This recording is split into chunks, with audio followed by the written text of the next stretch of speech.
দক্ষিণ জেলা শিল্প দপ্তরের বিদ্যুৎ কেটে দিল ডিডব্লিউএস সাবরুম ডিভিশনের এক্সিকিউটিভ ইঞ্জিনিয়ার রিতেশ দেববর্মা। শুধু তাই নয়, দপ্তরের অফিস ঘরকেই বেআইনিভাবে দখল করে সেখানে খাট, সোফা, টিভি বসিয়ে রংবিলাসে মেতেছেন ইঞ্জিনিয়ার মহাশয়। অন্যদিকে টানা 4 দিন ধরে বিদ্যুৎ বিচ্ছিন্ন জেলা দপ্তর ডিআইসি। গোটা ঘটনায় লাটে উঠেছে সরকারি কাজকর্ম, চরম ভোগান্তিতে সাধারণ মানুষ।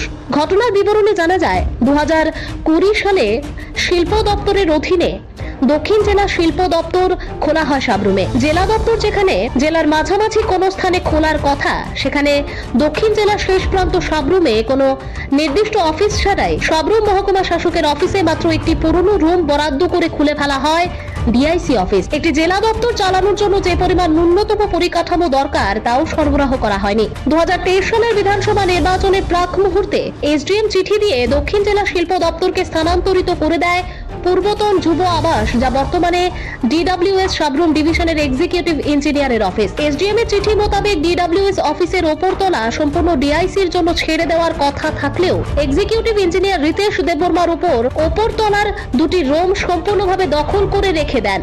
শুধু তাই নয়, রীতিমতো সেখানে তিনি বেআইনিভাবে বসবাস করতেও শুরু করে দেন। বিছানা, সোফা, টিভি, ফ্রিজ সহ তিনি সরকারি অফিসকেই কোয়ার্টার বানিয়ে ফেলেছেন। প্রতি রাতে বিভিন্ন ধরনের অনৈতিক কাজকর্ম চলছে সেখানে।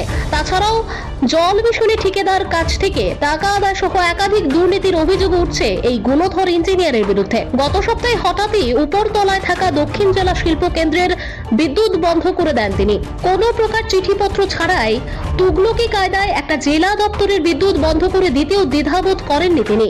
গোটা ঘটনায় চরম ভোগান্তির শিকার হচ্ছেন দক্ষিণ জেলার সাধারণ মানুষ। Bureau report, Tripura news 8।